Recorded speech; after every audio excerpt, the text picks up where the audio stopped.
Je suis tout simplement vendeur. Je m'appelle effectivement Gérard Bayard. J'ai 54 ans et je suis vendeur depuis 1981. C'est le plus beau métier du monde que je fais, mais jamais je n'ai osé écrire vendeur sur ma carte de visite. Rares sont les métiers où on osait aussi peu avouer ce que l'on fait dans la vie. C'est triste. Alors bien entendu, j'ai démarré comme beaucoup de vendeurs comme attaché commercial. Je devrais dire ligoté commercial parce qu'au début, j'avais tellement peu de latitude à suivre des plans de tournée, à respecter des argumentaires. Et puis avec les années qui passent, vous savez, on devient ingénieur commercial. Après 3 ans, je suis devenu ingénieur commercial. Si vous aviez vu le regard de ma mère le jour où je suis arrivé avec une carte de visite d'ingénieur commercial, elle a dit comment il a fait pour devenir ingénieur en faisant le représentant de commerce. Ça fait partie des miracles de nos métiers. Et puis après, directeur de région, directeur commercial, c'est toujours vendeur, mais cantonné à des zones, à des responsabilités. Même fait président, c'est vendeur tout le temps. Il y a les clients, il y a les actionnaires, il y a les collaborateurs. Mais en ce moment, je suis un petit peu triste et je voulais vous faire partager ces états d'âme parce que je suis en instance de divorce. Alors, pas avec mon épouse ça va très bien. C'est avec les clients que ça ne va plus. Et quand je dis que ça ne va plus avec les clients, comme à chaque fois que ça se dégrade dans un couple, on l'apprend toujours par l'extérieur. Moi, je l'ai appris par la presse. Un tabloïd qui s'appelle Le Monde, qui a osé titrer en 2010 « Incompétents et intrusifs, les Français maudissent les vendeurs ». Alors, je nous savais mal aimés, mais de là à être maudits, quelle horreur. Je me suis dit, mais qu'est-ce qu'on a fait, nous, vendeurs, pour être maudits, et puis qu'on ose l'écrire dans le journal. Vous imaginez que pour un autre métier, on ose écrire ça en première page du monde.fr? Jamais. On aurait pu accepter ça. Alors, bien sûr, on se pose des questions, parce qu'on se dit, quand ça se dégrade dans un couple, on est toujours un peu responsables, tous les deux. Alors, ce que je vous propose, c'est de faire un parcours ensemble et d'essayer de comprendre ce qui a pu se passer sur 3 décennies et qui a pu dégrader cette relation entre les clients et les vendeurs. Je vais démarrer dans les années 80. Dans les années 80, j'ai été vendeur aux grandes oreilles. Alors qu'est-ce que ça veut dire? Ça a été la première révolution commerciale, lorsqu'on a dit que c'était la fin du vendeur tchatcheur et qu'il fallait être à l'écoute du client. Comme dans un couple, pour réussir, il faut être à l'écoute de l'autre, il faut le comprendre. Alors j'ai appris toutes les techniques de questions, les questions ouvertes, les fermées, la reformulation, les sondages directifs, non directifs, tout ce qui faisait qu'on pouvait mieux comprendre l'autre pour s'adapter. Bien entendu, toutes ces techniques ont été très rapidement banalisées. Le vendeur tchatcheur qu'on repérait à distance avec sa veste rouge, on l'a rhabillé un peu comme moi aujourd'hui. C'était le vendeur de copieurs, le vendeur d'informatique. C'était la nouvelle référence, celui qui était capable de bien comprendre les besoins et de les reformuler avant de vendre. En l'espace d'une dizaine d'années, on s'est rendu compte que ce n'était pas suffisant. Et il fallait aller au-delà de l'écoute client. Dans les années 90, ce furent les années de l'empathie. Écouter un client n'était pas suffisant, en plus il fallait l'aimer. Et aimer son client, littéralement souffrir avec, a eu quelques effets pervers, c'est qu'on a fini par tellement l'aimer que certains vendeurs sont devenus l'avocat du client dans l'entreprise, mais la compréhension de l'autre, normalement, devait permettre d'aller plus loin. En 1995, pour sauver mon couple, client-vendeur, j'ai même vu un psy. Quand j'ai dit j'ai vu un psy, j'ai été formé à l'analyse transactionnelle, à la programmation neurolinguistique, à la sémantique différenciée, à la morphopsychologie, à la caractérologie, tout ce qui permettait de décoder l'individu qui se cachait derrière l'acheteur. Vous vous rendez compte? Si on était capable de comprendre l'homme derrière l'acheteur, on devenait supérieur. Alors ça a donné des sketchs incroyables à l'époque. On faisait des sketchs, je vais vous le mimer, vous allez voir, il y avait 2 participants et on disait aux participants « tu vas faire le vendeur et en face tu vas faire l'acheteur et s'il te plaît tu essayes de décoder le personnage qu'il y a là » et on posait des questions. Alors « bonjour monsieur le client, pour vous un bon produit c'est quoi ?» Mais on n'écoutait pas les réponses, on décodait l'individu. Vous voyez le mouvement de ses yeux, on allait regarder ses gestes pour essayer de comprendre. Il y avait l'animateur qui disait à la fin « alors explique, qu'est-ce que tu as compris ?» Alors on faisait des débriefings du genre, tu vois, ce gars-là, c'est un travaillomane de base, persévérant de phase. Nécessairement, c'est un secondaire, il n'est pas du tout primaire dans ses réactions. C'est un vrai sanguin, donc il va falloir être très cool dans la démarche. Mais je te jure que si j'arrive à le calibrer, je devrais pouvoir me synchroniser.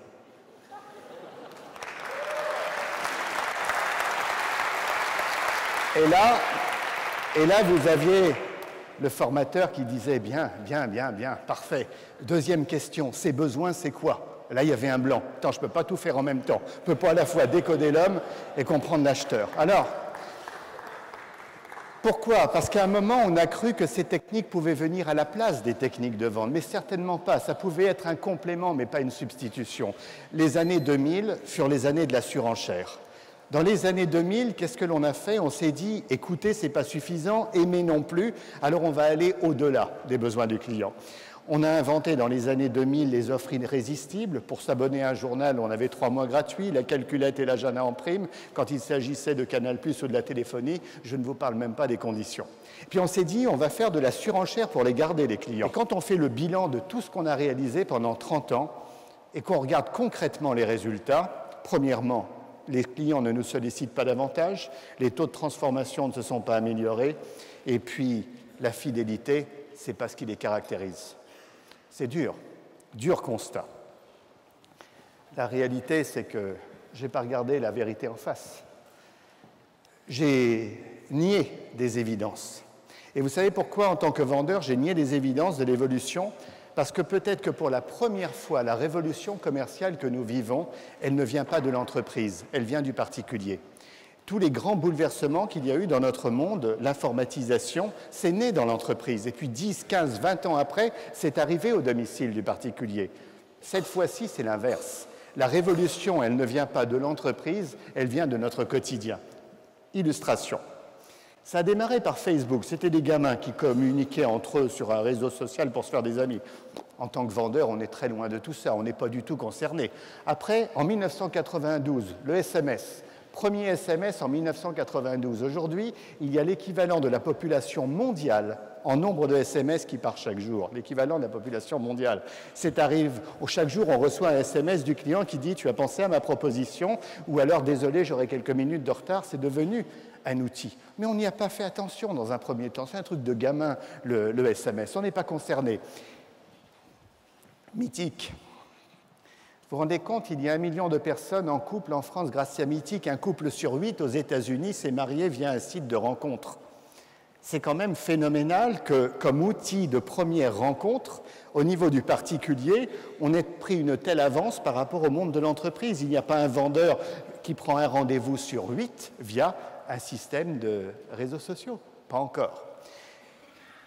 TripAdvisor, eBay, Amazon, les premières trahisons, les premiers dérapages. On n'y fait pas attention. Qu'est-ce qu'on va commander? Un DVD, un CD en ligne?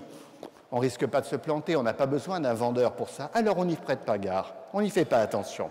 Et tout d'un coup, la trahison. Et la trahison, on a constaté des tas d'achats dans tous les domaines, du particulier. Quand on voit les communautés virtuelles, tout ça c'est né parce qu'il y a un groupe de gamins qui se réunissent un jour devant un grand magasin, à 150 après s'être donné rendez-vous via les réseaux sociaux pour dire « Je voudrais acheter la dernière console Nintendo, quelle remise vous nous faites ?» Quelqu'un disait « Mais pourquoi je vous ferai une remise? Parce que je suis venu avec 150 copains derrière. » Ça amène à réfléchir, vous voyez?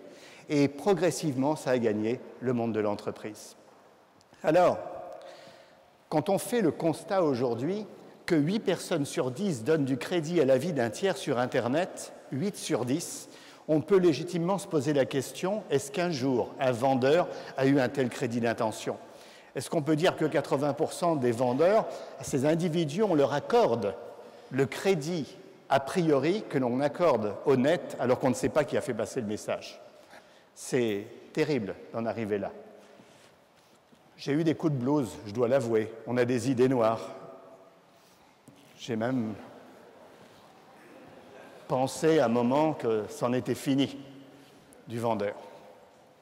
Et puis on s'est dit, attendez, on va essayer de calmer tout ça. Ce n'est pas une menace, c'est peut-être une extraordinaire opportunité. Et cette opportunité, il faut la saisir. Ce que je vous propose, c'est en 4 actes de balayer les grands changements et prendre quelques idées concrètes qui devraient nous permettre de réussir dans la fonction commerciale dans les décennies à venir. Parce que c'est un enjeu extraordinaire et des opportunités comme on n'en a jamais eu. Pourquoi? Le premier acte consiste à chercher à reprendre le leadership sur les autonomistes. Alors je vais vous parler des autonomistes. L'autonomiste dangereux de l'achat, si on prend le petit Robert, à cette définition. L'autonomiste est un partisan qui se fonde sur des règles choisies librement. Il fait preuve d'indépendance et se passe de l'aide d'autrui. Il fait preuve d'indépendance et se passe de l'aide d'autrui.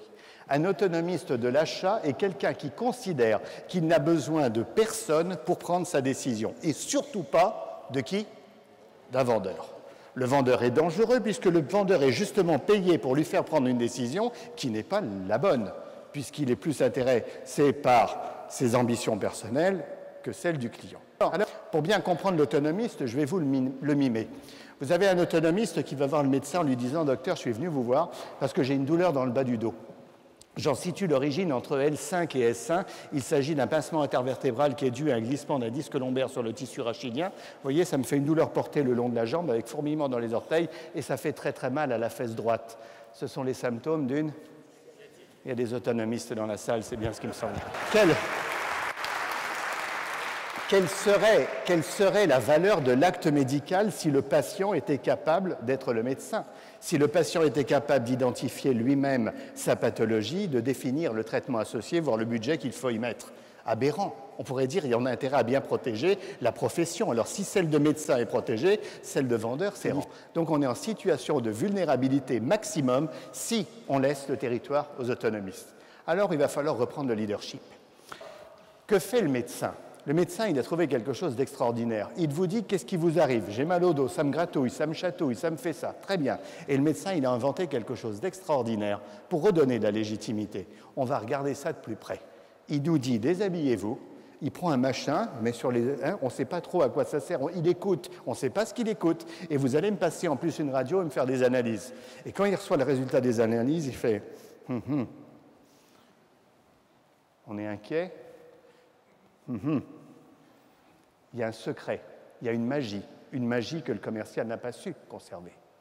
Ce qui veut dire que, conseil numéro 1, réinjecter, ajouter de l'analyse à la découverte, dissocier fondamentalement ce que cette phase qu'on appelle l'écoute active du client avec cette phase d'analyse approfondie, qui ne va pas nécessairement se faire face au client, qui peut se faire à côté. Peut-être qu'on va dire « j'ai bien entendu, maintenant nous allons y réfléchir et je reviendrai avec une solution ». Si on est capable de donner la solution instantanément, la première fois ça fait de l'effet et la deuxième fois le client a compris et fait son autoprescription.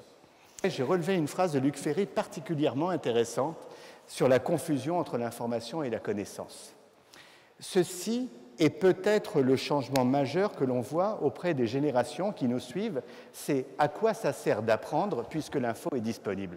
Vous allez prendre un jeune de nos générations Y, Z ou ce que l'on veut, il va vous dire « Attends, bouge pas, tu me passes ton iPhone, on va regarder ça tout de suite ». Et ils vont vous faire un cours. Si bien que les jeunes disent « À quoi ça sert d'apprendre puisque l'information est disponible ?» Alors, on peut en rire, en sourire, mais quand même, est-ce que ça ne fait pas partie des évolutions qu'il va falloir intégrer? Ce qu'il ne faut pas accepter, c'est quand quelqu'un nous bluffe avec de l'information, croire qu'il a la connaissance. Alors, conseil numéro 2, c'est créer de la complexité. Et pour créer de la complexité, je vais revenir à une bonne vieille méthode qui, elle, reste vraie depuis, mais alors des décennies, et que beaucoup de vendeurs oublient au fur et à mesure. C'est que quand on a du savoir-faire, il faut le faire savoir. Cette illustration, déjà utilisée de nombreuses fois, résume parfaitement ce que c'est que la capacité à montrer son expertise. J'animais un stage sur la vente du prix face à un groupe d'une dizaine de vendeurs qui commercialisaient des contrats de désinsectisation et de dératisation. Les pauvres garçons, ils vendaient leurs contrats 200 €, 4 passages par an, 50 € le passage, et ils avaient l'air tristes. Alors, en début de séminaire, je leur dis « Qu'est-ce qui vous arrive ?» Ils m'ont dit « C'est dur en ce moment. » Pourquoi c'est dur? Parce qu'on est cher et on ne passe pas. Je dis « Vous vendez quoi ?» Ils disent « On vend des contrats de désinsectisation, dératisation, 4 passages par an, 50 €. Je dis « Pour ce prix-là, vous mettez des super graines. » Ils m'ont dit « Pensez donc, on les trouve dans n'importe quel revendeur. » Alors je dis « Vu la hargne que vous avez, vous ne devez pas en vendre tous les jours quand même, hein, de vos contrats là. Hein. » Ils ont dit « Non, non, c'est vachement dur. » Alors, à ce stade-là, il y a deux possibilités. Ou c'est de l'escroquerie et il faut arrêter tout de suite, ou il y a du savoir-faire, mais il n'y a pas de faire savoir. Et là, on va les écouter. Et est-ce qu'ils vont avoir cette phrase miracle qui crée de la valeur? Alors j'aurais dit, bien, qu'est-ce que vous mettez concrètement comme type de graines? Et là, il y a une réponse qui est Ça dépend. Rien d'autre. Ça dépend. Alors, une fois qu'ils ont dit ça dépend, on leur a dit ça dépend de quoi? Mais ils m'ont dit ça dépend du type de rongeur à tuer.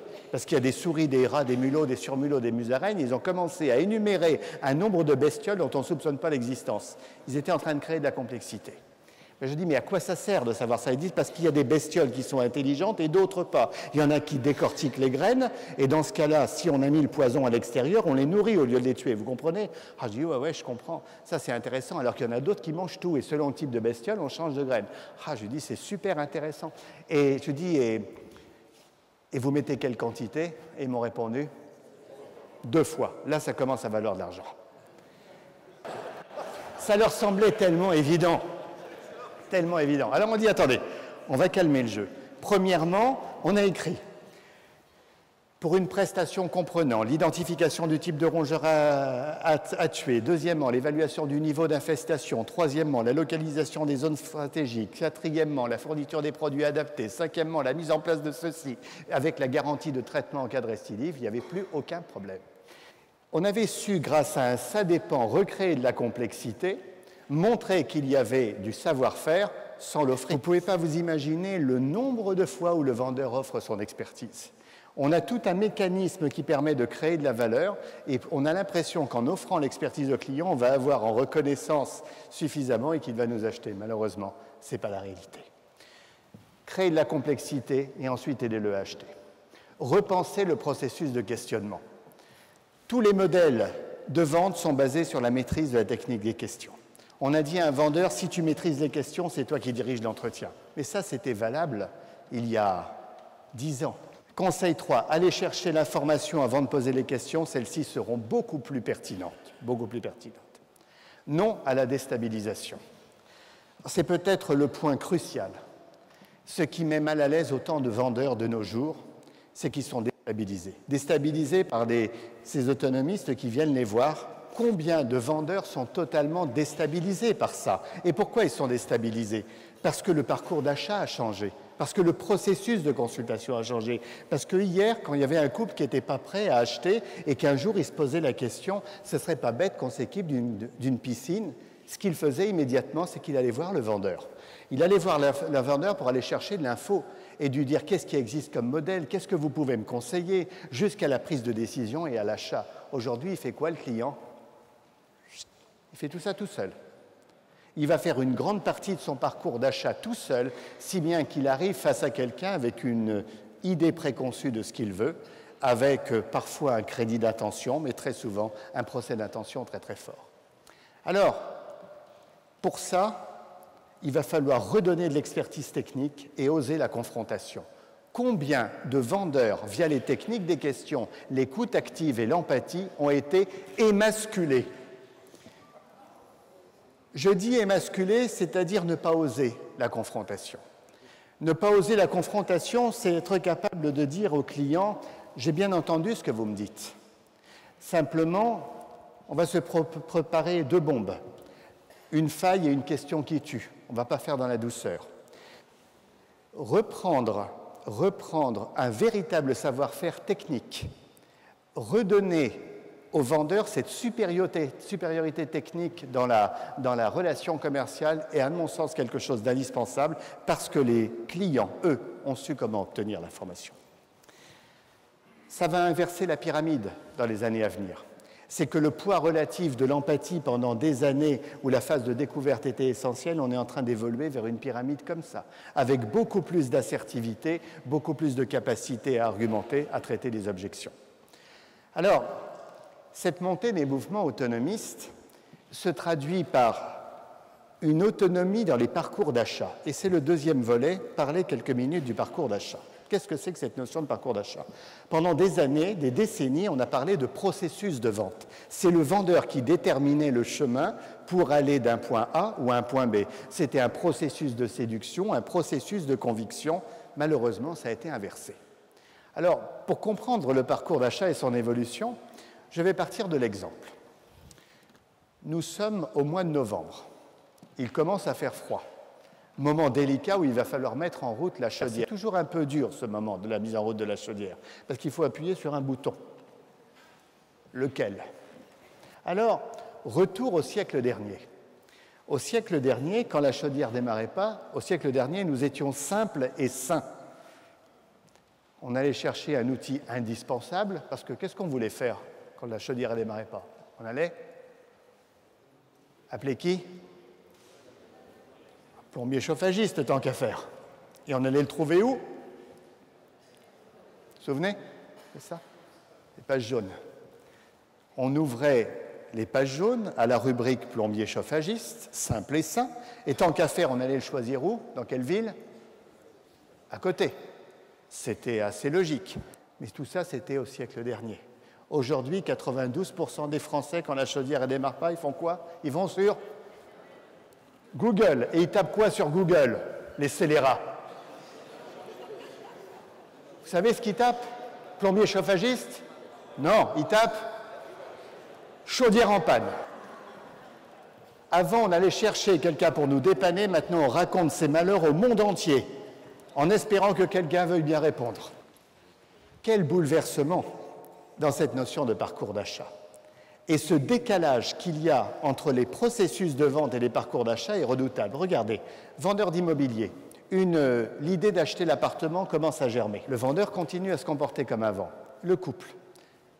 Si on achetait un appart, tu as raison, on va se renseigner. Et il va où? Sur Google. Et en faisant son parcours sur Google, voilà ce qui se passe.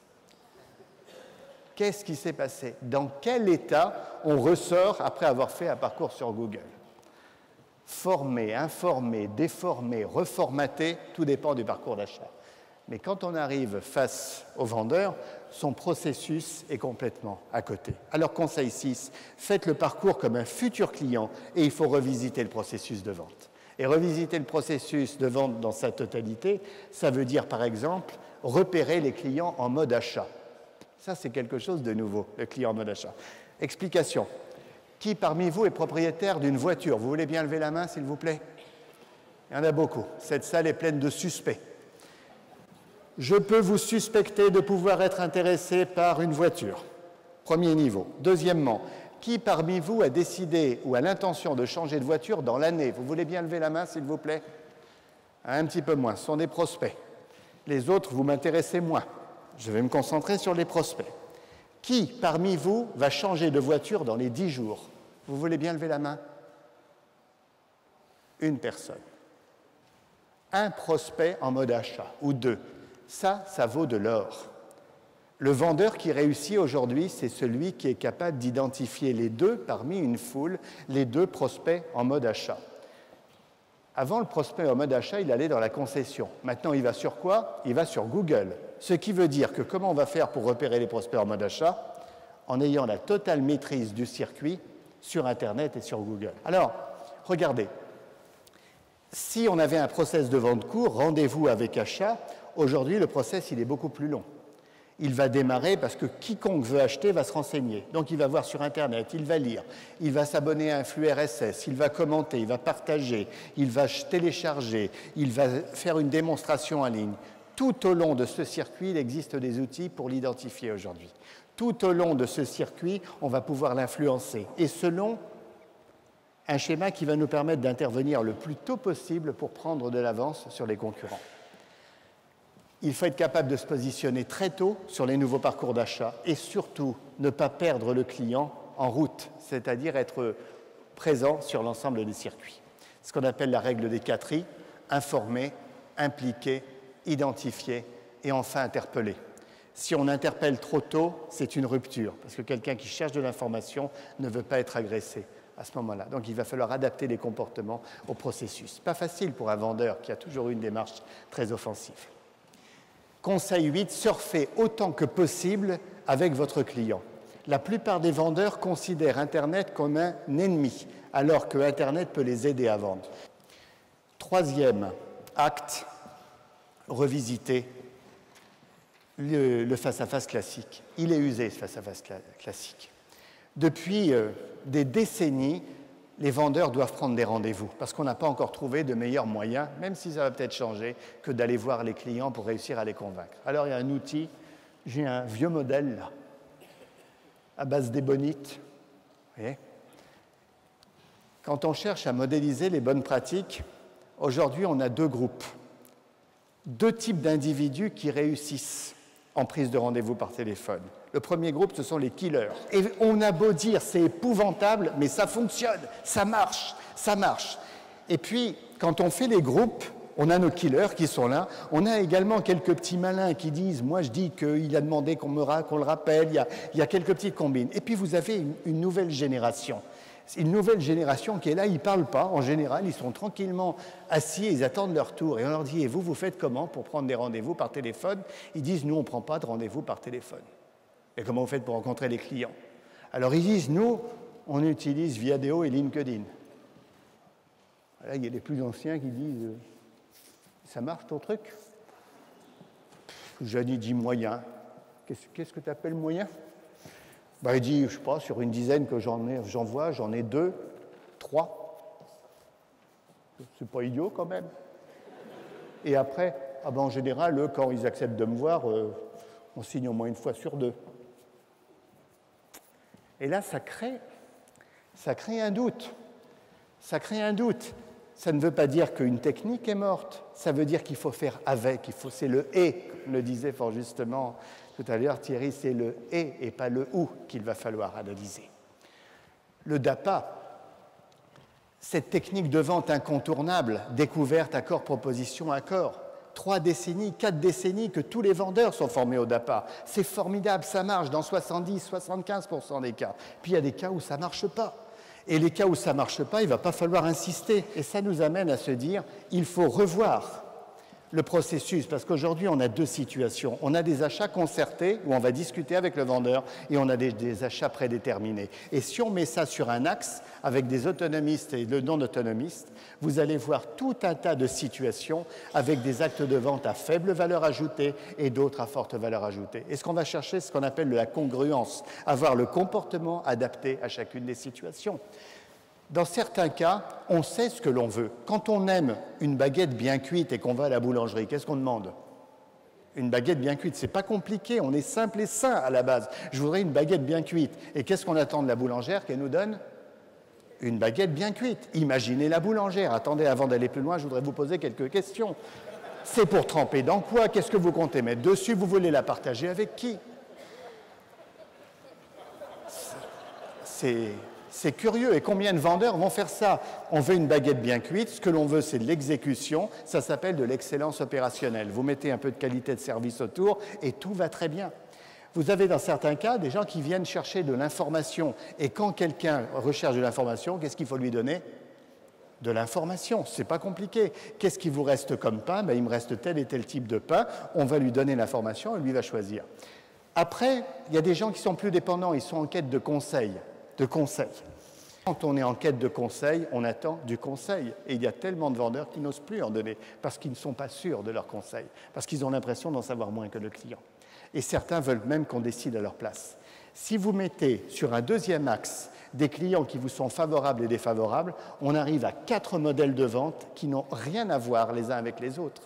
Et ces modèles de vente sont ce qu'on appelle la vente relationnelle, avec des gens qui savent ce qu'ils veulent et qui vont vous donner la préférence, de la vente d'expertise avec des gens qui ne savent pas encore ce qu'il leur faut, mais qui vont vous donner la préférence.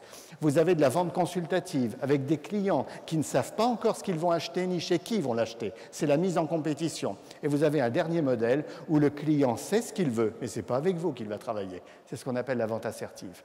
4 modèles qui n'ont rien à voir. Ce que l'on constate aujourd'hui, c'est que avec la montée des mouvements autonomistes, on a un déplacement vers 2 modèles que sont la vente relationnelle, où on va chercher l'excellence opérationnelle et l'excellence du service client, et de l'autre côté, une vente assertive, ou comment vendre à des clients résistants. Les vrais enjeux sont là. Le reste est plutôt pas mal maîtrisé par les vendeurs. Aujourd'hui, les processus ont autant d'importance que les comportements. Rapidement, augmenter le temps actif de vente. On sait, alors ça reste entre nous, c'est bien parce qu'il n'y a que nous dans la salle. Rares sont les métiers où on passe aussi peu de temps à faire ce pourquoi on est payé. Peut-être que pour la première fois, avec les nouvelles technologies, on va pouvoir complètement rompre cette situation. Et quand on dit rompre cette situation, c'est que Même une grand-mère, elle communique en Australie avec ses petits-fils en utilisant Skype, et on n'a pas réussi à faire ça avec les clients. Pourquoi on n'intègre pas ces nouvelles technologies dans la communication avec les clients? On peut le faire. On peut intervenir à plusieurs en baissant les coûts. Conseil 11, renforcer l'impact du face-à-face grâce aux nouveaux outils de vente. C'est possible, on peut emmener l'entreprise entière dans 680 grammes. Grâce à quelques vidéos, à quelques démonstrations techniques, on peut avoir sur une tablette l'interview du directeur, la caution sociale des clients qui vont dire « j'ai fait, ça a bien fonctionné », plutôt que de lui dire « appelez un tel de ma part ». Et surtout, on peut renforcer l'impact. Je dis simplement, tous les vendeurs n'ont pas les mêmes chances de vendre aujourd'hui. Ça peut représenter un certain budget, mais quand on ramène le prix du développement au prix du mètre carré, je vous assure que ce n'est pas cher. Comment un vendeur va réussir à se battre quand on va injecter la nouvelle technologie? La difficulté, c'est que si on ne l'injecte pas dans l'acte de vente, elle est déjà injectée sur Internet. Et c'est bien ça qui pose un problème. C'est qu'on a habitué les clients à trouver sur Internet une qualité d'information, des vidéos, des démonstrations en ligne que le vendeur en face à face n'est pas en mesure d'apporter. Et c'est ça qui crée un écart énorme entre le face à face et le reste du parcours d'achat. Ça amène logiquement, et c'est le dernier point, le blues du manager commercial. Et ce blues du manager commercial, il est né du fait qu'un manager vit en reproduisant tout ce qu'il a appris, tout ce qui lui a permis de réussir jusque-là et de le transmettre à ses collaborateurs. La difficulté, c'est que les pratiques d'hier sur le marché d'aujourd'hui n'ont pas nécessairement le résultat attendu. Et on va pouvoir se poser la question de dire, mais à quoi ressemblera le vendeur de demain? Est-ce que ce sera un robot qui va aller vendre avec de la technologie? Est-ce qu'on va mettre au second plan tout le reste? La réponse est certainement pas. Quand on regarde les règles de la productivité qui datent depuis 1911, on s'est rendu compte que la spécialisation était bien plus payante. L'enjeu aujourd'hui pour un vendeur, ce n'est pas d'être un homme orchestre, c'est de devenir un chef d'orchestre. Et devenir un chef d'orchestre en ayant toutes les ressources dans un ordinateur à distance et d'être capable d'activer les bonnes personnes au bon moment. Cette technologie, il doit la maîtriser. Et le vendeur de demain ira vendre avec l'appli et le couteau, pour parodier une vieille expression. Vous voyez ce que je veux dire? Il ira vendre avec l'appli et le couteau. Et on ne pourra pas s'en passer. On ne peut pas dire demain, on n'aura pas les nouvelles technologies. Demain, il faudra partir avec les nouvelles technologies. Le vendeur de demain sera un technophile charismatique. Et quand on dit un technophile charismatique, c'est la maîtrise des nouvelles technologies. On n'aura pas de mal à en trouver. Parce que vous savez, aujourd'hui, dès le plus jeune âge, ils sont dessus.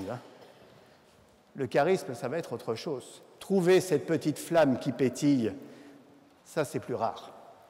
Et c'est de la qualité intrinsèque. Et c'est pour ça que je dis vigilance accrue sur les aptitudes non évolutives. C'est que quelqu'un qui n'a pas la hargne en lui, ça va être super difficile à greffer. Lui apprendre à utiliser un ordinateur, ça ne va pas. En termes de conclusion, il y a une page qui est tournée, définitivement dans le domaine de la vente. Est-ce qu'on est prêt à accepter le changement? Est-ce qu'on est prêt à le bouger ou est-ce qu'on a envie de continuer à vivre comme les Todes Battus? Je ne sais pas si vous connaissez les Todes Battus. C'est une tribu qui vit très loin de chez nous, à Palawan, en Indonésie.